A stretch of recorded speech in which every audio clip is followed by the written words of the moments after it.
The negotiators won't be the only people hoping for success. Business is going to be watching very carefully. Perhaps no business more than Better Place. That's a Silicon Valley startup. They want to bring the electric car and the infrastructure necessary for it to the rest of the world, and we're joined by the CEO of that company. Thank you very much for joining us, Mr. Agassi. Thank you for having me.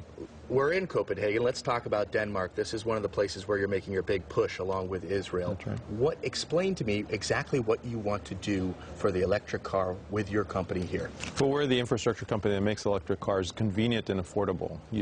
When you drive an electric car, you need a place to charge it. So we put charging spots across the country as well as homes and workplaces. And we put battery switch stations so that when you drive your electric car longer than the distance of the technology today, the battery's distance today, we're allowing you to switch the battery and keep going at a faster time than it would take you to fuel up on your gasoline car. There's a lot of components necessary for this. Obviously, one of the reasons why you chose Denmark is the government. I understand that a consumer gets, if they buy an electric car, they get a $40,000 tax rebate. Explain that from the government. Well, it's got to be expensive cars, right? Some cars cost less than $40,000. Well, in Denmark, they have a taxation that is gradual. It goes from 100% all the way up to 180%, depending on the type of the car and the size of the car. So if you buy a car here, you pay the company once for the cost of the car, and you pay the tax man twice. Pretty much so.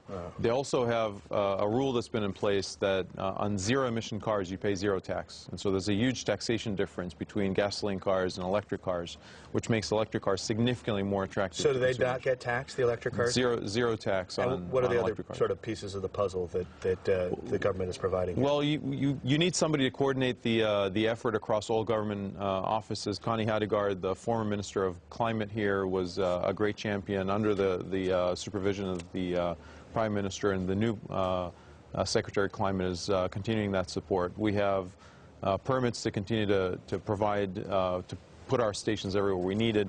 We have a great partner in NRGi, the local utility, which is generating a lot of its energy now from windmills. So there's a holistic system that allows us to come in and put our solution in place. How many charge spots have you got out there now? Well, we're installing across the country about 10,000 spots over the next 2 years. How many have you got working? We've got about a bit less than 100 for the show, for the conference here. Yeah. And we're going to start installing across the country. And most of these stations are coming into the home and the workplace of the people who subscribe to the How many electric cars are on the road in Denmark? Oh, right now? Probably the same number. It's less than 50 cars that were brought in for the show. By 2011-12, we're expecting to see about 1,000 cars coming every month. So in January of this year, you reportedly said you saw 100,000 charge spots in place by 2010, and you said you thought there could be several thousand electric cars running on the roads. 2011, that was the number. 2011. Right. So well, okay, let's imagine it's 2011. Right. It doesn't seem to be taking off. No, it is. It's not a linear process. So what you need to remember is when you bring in this kind of innovation, you don't go out on day one and install 100,000 spots.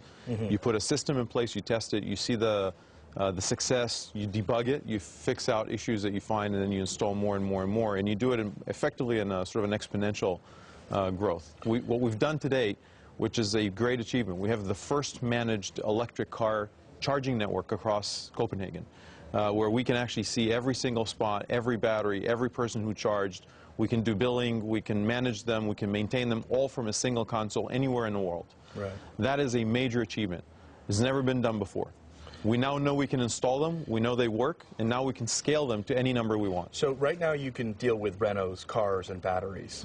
Do you have any other partners lined up that your stations would work with? Well, we're working with a number of car makers. None of them has been announced yet. Renault has obviously come out just recently in September of this year and demonstrated 4 cars that would fit this model. And Renault has actually gained, as a result of that, a significant advantage. We've placed an order for 100,000 electric cars with Renault. It's the biggest order in the car industry in a very, very long time, more than $3.5 billion. So this is a great, great boon for Renault. We're going to have to leave it there. We wish you well. Thank you very much for your time. Thank you very much.